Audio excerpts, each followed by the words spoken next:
We're seeing more and more people come to us with seemingly complex problems.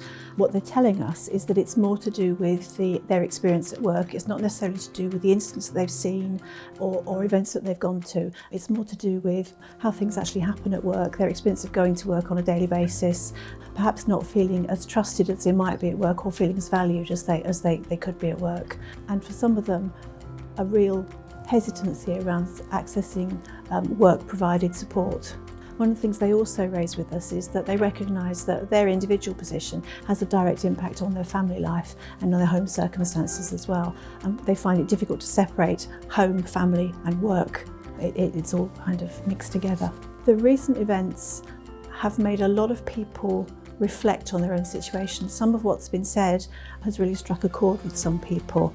And it's raised issues for them, perhaps not current issues, but it's made them reflect on how life's been within the fire and rescue service for them. And that's happened not just with people who are actually in the workforce at the moment, but also some of our retired beneficiaries as well have reflected on some of the things that have been in the press, and it's caused them to think about some of the issues that they had to deal with when they were at work. I think sometimes some of our beneficiaries have said that they have not wanted to raise any issues because they felt it might have an impact on their role. But I would say overall, I think there is a reduced stigma around talking about mental health issues across the fire and rescue service. But for people who've been directly impacted and have really thought about some of the circumstances, they have said that it's actually quite difficult for them to raise any issues. It's that element of trust, it's about not feeling valued as an employee. And I think probably the overarching issue is around actually trust within the workplace. The impact of that also is that obviously they take those concerns home. So families are there supporting our beneficiaries, and yeah, it does have a disruptive influence on the whole fire family.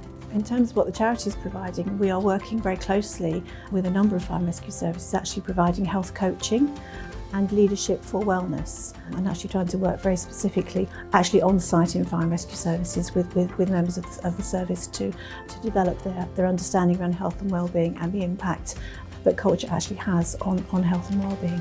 We have been also actively involved in supporting the work with Nottingham Trent University in terms of mapping the health and wellbeing across the fire and rescue service, and some very interesting recommendations have coming out of that do link up health, wellbeing and the environment in which people are working, and how those two are absolutely interlinked in terms of the wellness of the workforce. A lot of the work that we are doing in terms of the wellness coaching and the leadership for wellness is around encouraging managers, but also encouraging individuals to understand their own health and wellbeing, understand what challenges them, understand what they need to do, and understanding their responsibilities and seeking support at the right time.